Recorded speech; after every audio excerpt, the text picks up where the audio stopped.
नमस्कार, मैं हूं मनोज। और पिछले वीडियो में हमने धर्म के बारे में 2-3 वीडियो बनाए थे और उसमें हमने ये जाना था कि जो ये हमारे धर्म हैं वो उनकी शुरुआत कैसे हुई। यानी हमने पूर्व ऐतिहासिक धर्म के बारे में हमने सीखा, पूर्व ऐतिहासिक धर्म के बारे में जाना। और उन धर्मों में हमने फाइनली ये कंक्लूजन निकला था हमको कि जो ये पूर्व ऐतिहासिक धर्म थे वो जादू टोने वाला काल था, जादू टोने वाला समय था, काला जादू का समय था। उसमें जो मानव जाति थी, मानव के जो लोग थे वो लोग डर गए थे, डरे हुए थे और वो काफ़ी परेशान थे। कोई जादू चलाता था तो कोई जादू से पीड़ित होता था और कोई उसका सॉल्यूशन निकालता था। बहुत सारे लोग सॉल्यूशन की तरफ जाते थे और बहुत सारे लोग इस जादू से पीड़ित हो जाते थे। और इसका निजात के लिए धर्म आया। और आज हम इसी सबसे पुरानी दुनिया के सबसे जो पुराने धर्म के बारे में बात करेंगे। वैसे तो सारे धर्मों के लोग ये बोलते हैं कि हमारा धर्म ही सबसे पुराना है, लेकिन इस पे भी जो ये वैदिक धर्म है ये हमारे भारत का धर्म है, ये हमारे भारत देश का धर्म है। और इसके बारे में काफ़ी छानबीन हुई और लोगों ने ये पाया कि जो वेद हैं, जो ऋग्वेदा है वो सबसे पुराना है।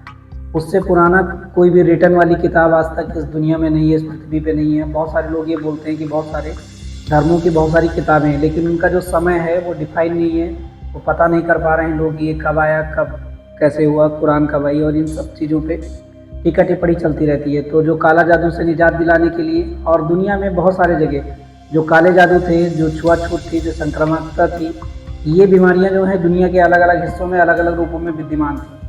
उनके तोड़ के लिए आज भी जब लोगों को उन काले जादू से कोई प्रॉब्लम होती है, और अभी भी ये हमारे समाज में विद्यमान है, ये मानसिक ही सही, अगर वो नहीं है, अगर सही नहीं है तो लोगों के दिमागों में घुसा हुआ है कि हम पे जादू हो गया है, हम पे टोना हो गया है, और लोग इन धर्मों की तरफ ही भागते हैं।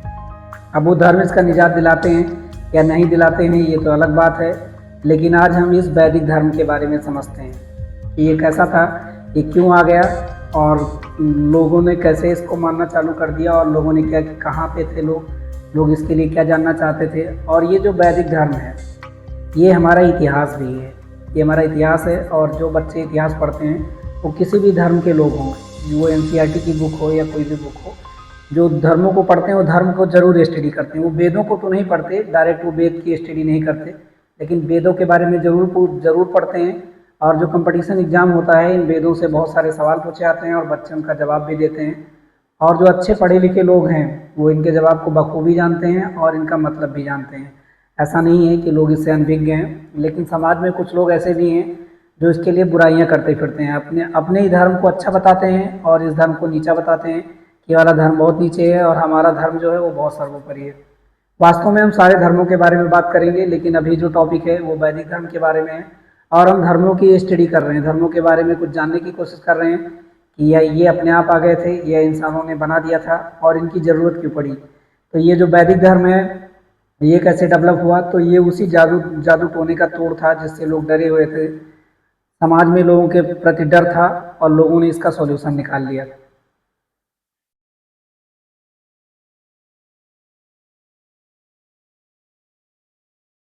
अब जो ये वेद है, वैदिक जो धर्म है, वैदिक जो शब्द है वो वेद से आया है।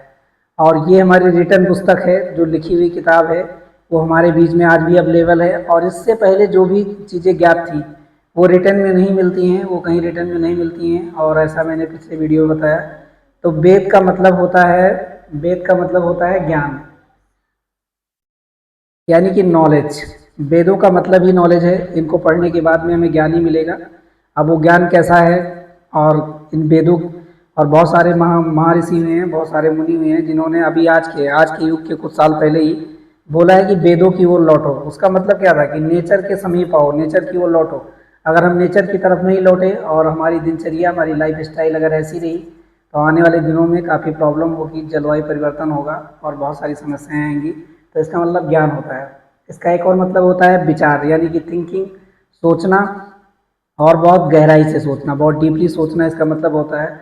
और इसका मतलब सत्ता होता है। सत्ता का मतलब ये है कि कोई ना कोई एक परम सत्ता तो है जो इस नेचर को संभाल रही है, और जो लोग, बहुत सारे लोग इसको याद करते हैं और मनन करते हैं, और लोगों ने मनन किया भी। और एक और मतलब होता है लाभ। और जब हम इनकी तरफ जाएंगे, वेदों को पढ़ेंगे, तो हमें कुछ ना कुछ गेन होगा और हमारे जीवन के लिए वो अच्छा होगा, और इसका एक मतलब ये लाभ भी है। अब ये वेद जो हैं इनको बहुत सारे लोग श्रुति के नाम से जानते हैं, इसको श्रुति बोलते हैं, और श्रुति का मतलब होता है जो सुना गया हो। वेदों को लिखने के बारे में आज भी जानकारी उपलब्ध नहीं है। बहुत सारे लोग बहुत सारा तर्क देते हैं कि वेद को इन्होंने लिखा, वेद को उन्होंने लिखा, और इतने बड़े वेद, इतने बड़े संग्रह, 4 वेदों हैं और इतनी बड़ी संग्रह किसने बना दी? क्या कोई अकेला आदमी इतना बड़ा, इतनी तथ्यात्मक ज्ञान को लिख पाएगा? तो इसको श्रुति इसलिए बोलते हैं कि पीढ़ी दर पीढ़ी लोग सुनते हुए आ रहे थे, और सुन क्यों रहे थे? इसको याद कर रहे थे, अपनी मेमोरी में रख रहे थे, और उसको सुनते हुए चले आ रहे थे। और सुनने का रीजन था कि उनके पास लिखने के साधन नहीं थे, लिखने का साधन नहीं था, उनके पास पेन नहीं थी और स्याही नहीं थी, और उनके पास कागज़ नहीं थे जहाँ पे वो लिख देते, और थे भी अब निकले सी नेचर से ही, लेकिन वो नहीं समझ पा रहे थे कि लिखना कैसे है। और भाषा तो थी लेकिन रिटर्न में नहीं थी, भाषा जो है रिटर्न में नहीं थी, वो किस में लिखते? जब भाषा को लिखने का ही ज्ञान नहीं है तो लिखेंगे किस में? तो याद करना ज़्यादा सुलभ था। वो पीढ़ी दर पीढ़ी एक दूसरे को बताते हुए चले जाते थे, और इसीलिए इसको बोलते हैं श्रुति। इसका जो पीरियड बताया जाता है, जो काल बताया जाता है, वो 3000 BC, 3000 से 1000 BC बैक में है, क्योंकि जो भगवान, ये गॉड जो यीशु थे, उनका जन्म जो है एक ईस्वी से स्टार्टिंग माना जाता है, और उसके पहले का मतलब जब यीशु पैदा हुए उसके 3000 साल और पीछे ये ड्यूरेशन बताया जाता है जिसकी अभी हम बात कर रहे हैं। और लोगों ने बहुत सारा कंक्लूजन निकालने के बाद में, बहुत सारी स्टडी करने के बाद में ऐसा माना कि इसका जो पीरियड था, जो इसका समय था, और इसमें भी बहुत सारे अपवाद हैं कि ये समय नहीं था, इससे पुराना था, इसके बाद का था, ये इतना नया नहीं, इतना पुराना नहीं है, इतना नहीं है, इस पर बहुत सारे विवाद हैं। लेकिन जो स्टैंडर्ड टाइम निकल के आया, बहुत सारे लोगों ने अपनी अपनी स्टडी करने के बाद में जो कंक्लूजन निकाला वो यही था। अब बहुत सारे लोगों का ये मानना है कि जो इसका संकलन करता थे उसको वेद व्यास को बताया कि ये सब वेद इधर उधर बिखरे हुए पड़े थे, श्रुति के रूप में थे, उन्होंने इसका संकलन कर दिया। तो वेद व्यास को इसका संकलन करता माना जाता है, लिखने वाला नहीं माना जाता, संकलन करता माना। यानी कि जो इधर उधर बिखरे हुए पड़े थे, इनके जो चैप्टर वैप्टर इधर उधर थे, उन्होंने क्या किया, इसको इकट्ठा कर दिया। और इसकी जो भाषा है, जो वेदों की भाषा, वो संस्कृत है, और संस्कृत को देव भाषा कहते हैं। देव भाषा का मतलब है कि ये भाषा सबसे पुरानी है, और संस्कृत भाषा वाकई में भी बहुत अच्छी भाषा है। उसके जो शब्द हैं, उसके जो सेंटेंस है, वो बहुत गूढ़ हैं, उनका मतलब भी बहुत गूढ़ है। अब किसी को आता है तो उसकी अच्छाई बताते हैं, और अगर नहीं आता है तो लोग उसकी बुराई बताते हैं। वेदों की संख्या जो है वो 4 है, ऋग्वेद, यजुर्वेद, सामवेद और अथर्ववेद, ये 4 वेद हैं। और ये इनका टाइम ड्यूरेशन भी थोड़ा थोड़ा करके अलग अलग है। और जो सबसे पुराना वेद है ऋग्वेद है, और दुनिया के जो विद्वान हुए हैं, जो प्रखंड विद्वान हुए हैं, जिन्होंने पढ़ाई लिखाई करी है, वो ऋग्वेद को सबसे पुरानी बुक मानते हैं, और इसको सबसे पुराना मानते हैं। वो वैदिक धर्म को पुराना माने या ना माने ये बात अलग है, लेकिन जो ऋग्वेदा है इसको सबसे पुराना मानते हैं। और इसका कटाक्ष भी नहीं है, ये नेचर के बारे में ही लिखा गया है, प्रकृति के बारे में ही लिखा गया है, इसमें प्रकृति के बारे में ही है। इन वेदों सारे वेदों को जो मिला के क्या बोलते हैं, संहिता बोलते हैं। यानी एक पूरा मिला के एक संहिता है। संहिता का मतलब होता है संग्रह, यानी कि कलेक्शन, यानी इकट्ठा करना, यानी बहुत सारी चीज़ों को मिला के इकट्ठा कर दिया गया है। और इन चारों वेदों के जो ज्ञान है, जो नॉलेज है, जो विचार है, उनको संग्रह बोलते हैं। आगे चलते हैं। वेदों की जो भावना है, वेदों की जो भावना है वेदों में है, उसका मतलब है कि वसुदेव कुटुंबकम। इसका क्या मतलब होता है? इस वसुदेव कुटुंबकम का मतलब होता है यह संसार एक परिवार है, या पृथ्वी एक परिवार है, ये एक वर्ड एक परिवार है, जो यूनिवर्स है एक परिवार की तरह, सब कुछ एक ही है। तो ये एकता की भावना को लाता है, और लोग इसको समझ नहीं पाते हैं, भ्रमित रहते हैं। तो ये वेद जो हैं वो वसुदेव कुटुंबकम की बात करते हैं, यानी सब कुछ एक ही है।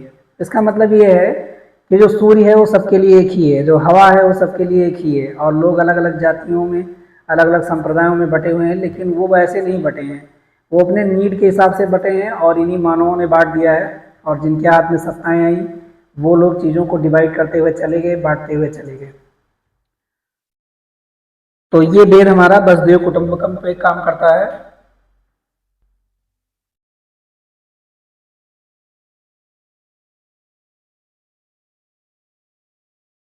अब इन वेदों का जो टाइम पीरियड रहा, इनका टाइम के हिसाब से इनको 3 भाग में बांटते हैं, उनको स्टडी करने के लिए, आसान बनाने के लिए, और समय के हिसाब से इनको बांटते हैं। पहला जो बोलते हैं वो संहिता काल बोलते हैं, जो मेन वेदों का जो पीरियड था, वेद जब ये रिटर्न किए गए और इनके बारे में गहरे चिंतन हुए, तो उस पीरियड को संहिता काल कहते हैं। अब संहिता काल मतलब वेदों का काल। उसके बाद में ब्राह्मणों का काल आ गया। अब जब कोई चीज़ पनपती है, जब कोई चीज़ पैदा होती है, तो उसमें उसको उस पर हावी होने वाले लोग आ जाते हैं। तो उसके बाद में ब्राह्मण काल आया, और इनकी वजह से बहुत सारी प्रॉब्लमें इस पृथ्वी पे पैदा हुई। मतलब जहाँ भी ये वेद लागू हो रहे थे, इस भारतवर्ष में लागू हो रहे थे सबसे पहले। और भारतवर्ष बहुत लंबा था, कई सारे देश इससे जुड़े हुए थे, और ये बहुत दूरी तक इसका प्रभाव था। तो ये ब्राह्मण काल जब आया तो उसमें प्रॉब्लम आ गई। इसकी प्रॉब्लम को सॉल्व करने के लिए फिर आरण्यक आया और उपनिषद काल आया। उपनिषदों का जवाब आज भी लोगों के पास में नहीं है। और साइंटिफिकली ये लोगों ने चिंतन शुरू कर दिया कि जैसा ये लोग बोल रहे हैं और जैसा वेदों में कहा गया है कि वास्तव में वो सही है, इसी का एक रूपांतरण है, काल इसी का है। लेकिन इस पर और गहरे चिंतन शुरू हो गया और बहुत सारी और बातें बाद में जुड़ के आ गई। अब ये जो समय था वो नियर टू नेचर था। ये लोग थे, जो इस पीरियड के जो लोग थे, वो नेचर के बहुत नज़दीक थे। जब पूर्व ऐतिहासिक जो पीरियड था उससे लोग डरे हुए थे। जादू टोने का काल था, टैबो वाला जो बहिष्कृति वाला कॉन्सेप्ट हमने बताया था उसका काल था, उससे लोग डरे हुए थे। लेकिन इन लोगों ने उसी पे बहुत गहरा विचार किया, क्या ऐसा सही है? तो इन लोगों को दो चीज़ें मिली जब नेचर के पास आए ये लोग, और नेचर में दो चीज़ें मिली। एक तो नेचर क्या करता है, प्रसन्नता प्रदान करता है। लोग सुबह उठे और चिड़िया चहक रही हैं, लोगों ने ऑब्जर्व करना चालू किया। लोगों को ये लगा कि बारिश होती है, बारिश से पेड़ बड़े होते हैं, घास उग जाती है, लोगों को खाने का खाना मिल जाता है। वहीं दूसरी तरफ क्या था कि भूकंप आ जाते हैं, बिजली कड़क जाती है, बिजली गिर जाती है, और बहुत सारे पेड़ या बहुत सारे एनिमल्स वो सब मर जाते हैं। तो यहाँ दो चीज़ें निकल के सामने आई। एक तरफ तो खुशी है और एक तरफ सैड है, यानी लोग सैड भी हैं और खुशी भी है। अब इससे पहले लोग केवल दुखी थे और यहाँ पे खुश भी हैं लोग। अब दो तीन चीज़ें निकल के आई कि कुछ तो है। लोगों के दिमाग में ये आया कि कुछ तो है, ऐसी कोई तो शक्ति है जो ये दोनों चीज़ें लाती है, खुशी लाती है और दुख लाती है। और इसी की तलाश आज भी इंसान कर रहा है। हर इंसान दुखी है और वो खुशी चाहता है। खुशी के तरीके अलग अलग होते हैं, कैसे खुश रहना चाहता है, और इसी खुश रहने को सफलता बोलते हैं। अगर आदमी खुश है तो वो सबसे सक्सेस है, अगर आदमी ज़्यादा दुखी है तो अपने जीवन में ज़्यादा सफल नहीं है। इसका जवाब इन लोगों ने निकालने की कोशिश की। उसके बाद में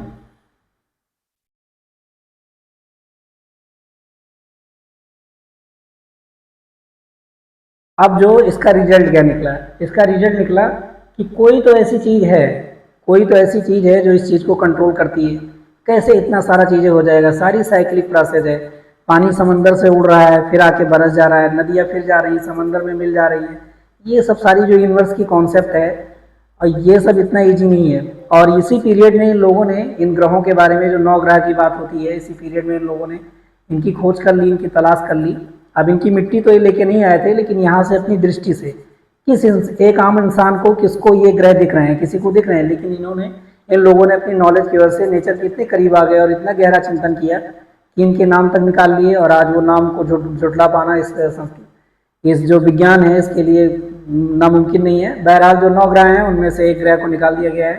साइंटिफिक रीजन की वजह से वो क्या करता है, वो ये जो अपने ग्रह के जो ये होते हैं, जो इनकी जो कॉन्सेप्ट है कि ग्रह कैसे होते हैं, मतलब इन ग्रह कहने के लिए इनको क्या क्या होना पड़ेगा, उसको फॉलो नहीं करता।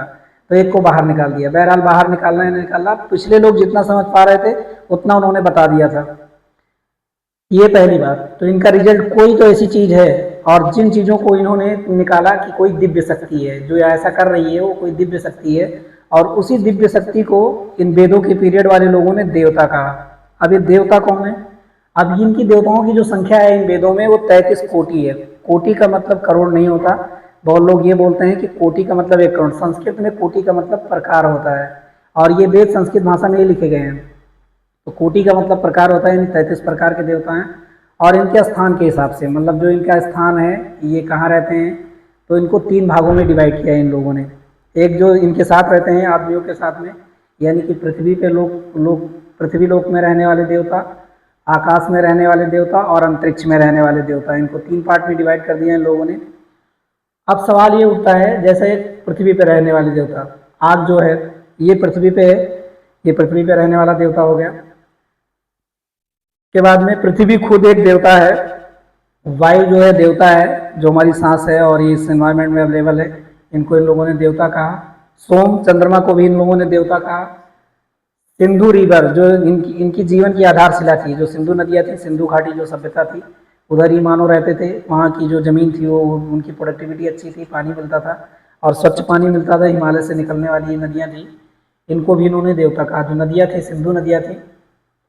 अब आसमान में रहने वाले धौ लोग बोलते हैं इसको। आसमान में रहने वाले देवता सूर्य है, वायु है, वरुण है, इंद्र है, उषा है। मतलब मॉर्निंग का जो पीरियड होता है उसी को उषा में बोलते थे और इन्होंने देवी के नाम से संबोधित किया और इन लोगों की पूजा पाठ किया। अब देवता कौन है? सवाल उठता है कि देवता है कौन। देवता को इन लोगों ने बहुत अच्छे से डिफाइन किया। देवता का मतलब होता है देने वाला। आप इनकी पूजा अर्चना करें या ना करें, सूर्य आपको प्रकाश देगा तो देगा, उसका काम ही यही है। ठीक अर्थ पे आपका निवास स्थान है, ये आपको बेस देती है, आपको आवाज़ देती है, ये आपको हैबिटेट देती है, और ये सब सारे देवता हुए। तो देवताओं का मतलब होता है जो देने वाला हो, यानी जो कंटिन्यू आपको दे रहा है वही देवता है। इन लोगों ने एक कॉन्सेप्ट निकाला कि जो प्रॉब्लम हो रही है,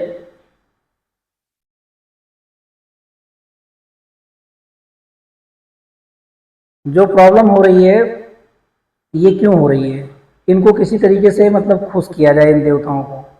तो इन लोगों ने कॉन्सेप्ट निकाला। अब जैसे अग्नि देवता है, अग्नि को देव मानते हैं। अब जो ऊर्जा है, ये अग्नि क्या है? एक आग है जो जलती है और ऊर्जा प्रोड्यूस होती है किसी पदार्थ को जलाने के बाद में, और आज भी साइंस भी यही बोलता है। इसके माध्यम से हम उन देवताओं तक पहुंच सकते हैं। कैसे पहुंचेंगे? उनको हम आहुति देंगे और ये आहुतियाँ उनके पास पहुंचेंगी और वो प्रसन्न हो जाएंगे। और आज भी बिना आग के किसी भी प्लैनेट्स पे जाना बहुत मुश्किल काम है, क्योंकि जो सैटेलाइट हमारे बने हुए हैं वो कैसे बने हुए हैं? वो आग, उनमें आग का तो कम्बसन हो रहा है, और ये लोग भी यही कर रहे थे। इनके पास ये सब एल्यूमिनियम और ये सब इतना बड़ा झामताम नहीं था, फिर भी ये काफ़ी दूरी तक पहुंच गए थे। ये इसी से पहुंच गए। इनको आग देंगे और यहाँ पे जो आहुति देंगे वो आग के माध्यम से उधर पहुंच जाएगी। तो ये अग्नि जो देवता था ये माध्यम था किस चीज़ का? इधर से अर्थ से उधर पहुंचने का, आकाश में पहुंचने का। ठीक। अब जो इंद्र, इंद्र भी एक देवता हुए। इंद्र का भी कॉन्सेप्ट बहुत है, नेशन का कॉन्सेप्ट, कि इतने सारे देवता हैं। अब कोई ना कोई तो ऐसा होगा जो इनको मैनेज कर रहा होगा।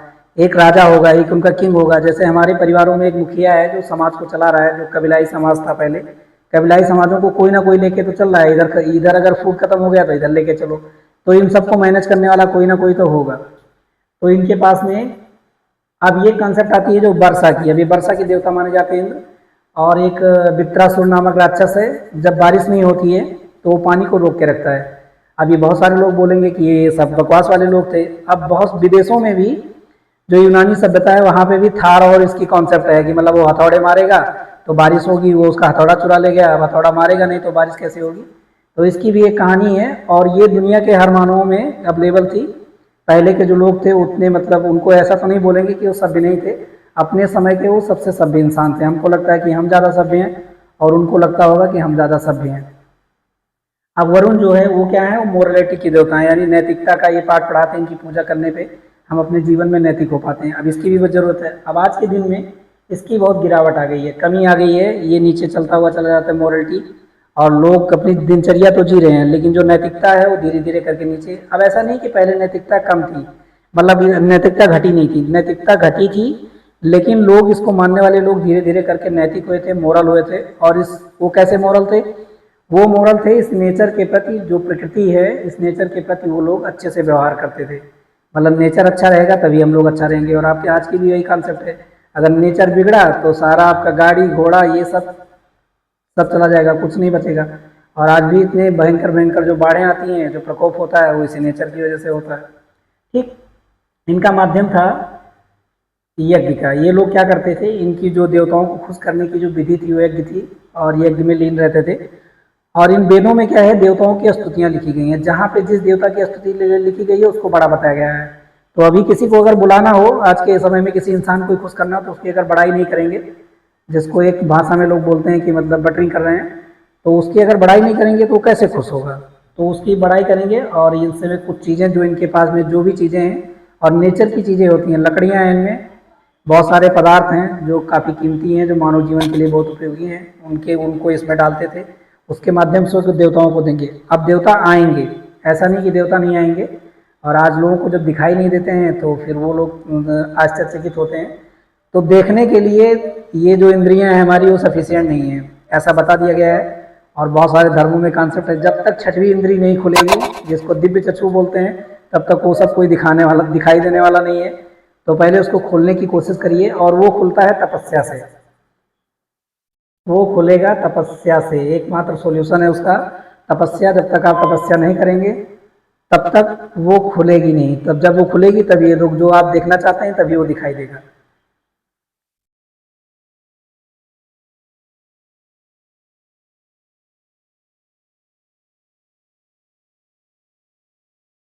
अब जो ये वैदिक धर्म है, तो इनके कॉन्सेप्ट ये थे कि देवताओं को खुश करने के लिए देवता खुश हुए, और ये जो समय था वो बहुत कल्याणकारी हो गया, ऐसा रिटर्न में मिलता है। सब लोग बहुत हैप्पी हो गए, इन सब चीज़ों की वजह से लोग बहुत हैप्पी हो गए, जीवन बहुत आसान था। और यहाँ पे क्या था, जो यज्ञ लोग करते थे, जो घर का मुखिया होता था, जो याजक होता था, दो कॉन्सेप्ट है पूजा पाठ करने की, एक याजक और यजमान।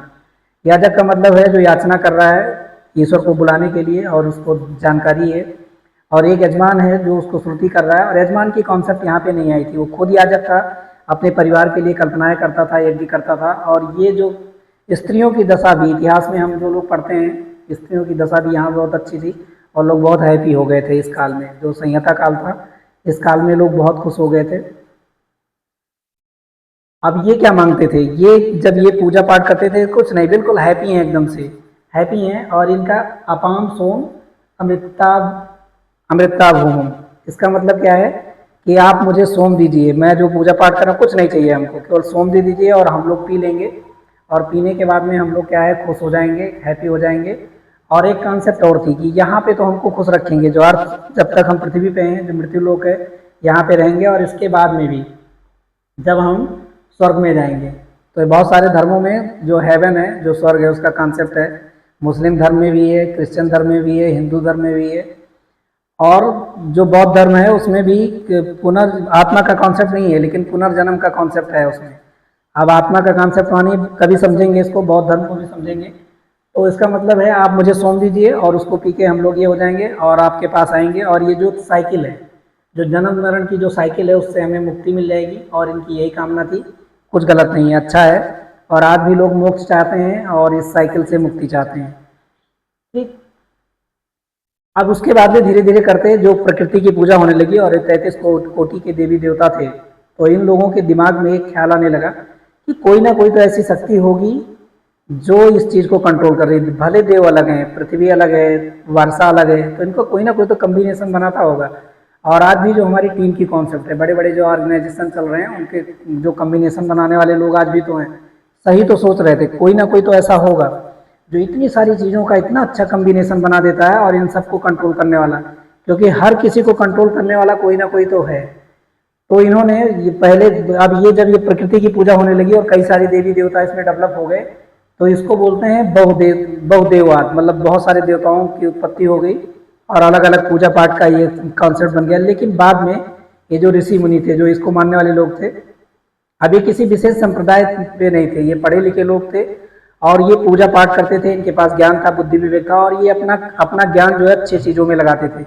तो बहुत सारे लोग इनकी बुराइयां करते हैं, तो बुराई करने से पहले अगर आप ज्ञान पे अपना ध्यान नहीं लगाते हैं, और आज के ज्ञान का कंपेरिजन अगर पुराने ज्ञान से करते हैं, वो समाज इस ज्ञान की वजह से अच्छा चला, अच्छा था, कोई दिक्कत नहीं है। आपको लग रहा है कि नहीं मेरे लिए कंफर्टेबल नहीं है, आप इसको त्याग दीजिए, छोड़ दीजिए, आप इसको मत पकड़िए। अब ये बात होती है, इन्होंने बहुदेववाद की जो कल्पना थी, कई सारे श्लोक मिलते हैं उसमें, वेदों में बहुत सारे श्लोक मिलते हैं, उसमें से एक श्लोक है, और बहुत सारे श्लोक हैं जो ये बताते हैं कि बाद में धीरे धीरे करते ये एक ईश्वरवाद में आ गए। मतलब कहने का मतलब ये था कि इन्होंने समझ लिया कि कोई ना कोई तो ऐसी शक्ति है जो इस संसार को चला रही है, और एक ईश्वरवाद में आ गए। और ये एक श्लोक है, वो कहे एकम सत विप्रा बहुधा बदंती। इसका मतलब है कि जो इतने सारे लोग हैं, इसको कंट्रोल करने वाला कोई ना कोई तो एक है। तो ये संस्कृत का श्लोक है, और भी बहुत सारे श्लोक उसमें मिलते हैं, मंत्रों का एक संग्रह है, और उन्हीं को ऋचाएँ बोलते हैं, रचा गया है, वेदों को रचा गया लोग बोलते हैं। श्रुति भी है, सुना गया है वेदों को, तो बहुत सारी ऋचाएँ हैं उनमें, और उन ऋचाओं के माध्यम से एक छंद है, छंद के बहुत सारे कम्बिनेशन है, और उनको ऋचा बोलते हैं, इसीलिए इनको रचना बोलते हैं, रचा गया है, इनको लिखा नहीं गया। ठीक।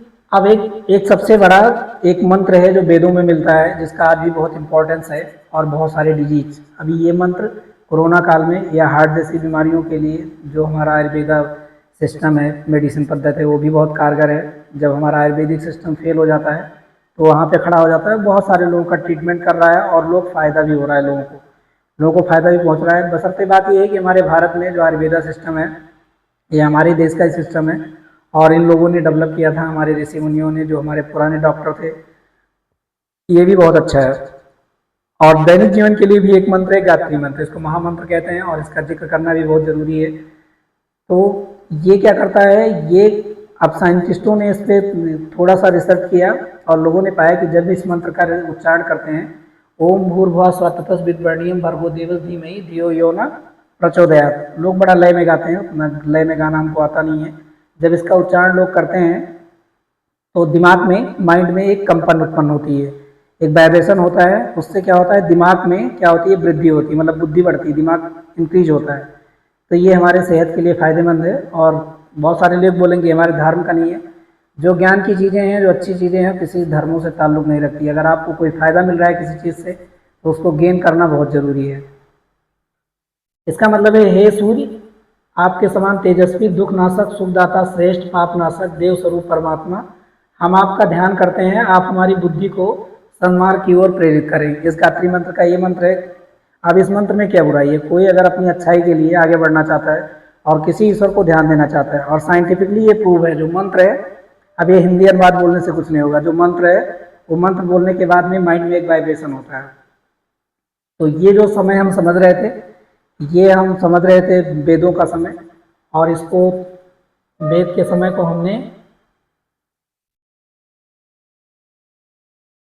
संहिता काल के नाम से जाना, संहिता काल के नाम से हमने जाना। और इसका मतलब ये था कि वेदों का जो पीरियड था, इसके बाद में, इस काल के बाद में अब जो पढ़ाई लिखाई कर रहा है, जिसके पास पावर डेवलप हो रही है, वो कुछ ना कुछ तो गड़बड़ करेगा। तो इसके बाद में ब्राह्मणों का काल आ गया और उन लोगों ने थोड़ा बहुत इसमें गड़बड़ कर दिया, इसको कठिन बना दिया। तो इस चीज़ को हम आगे की वीडियो में समझेंगे।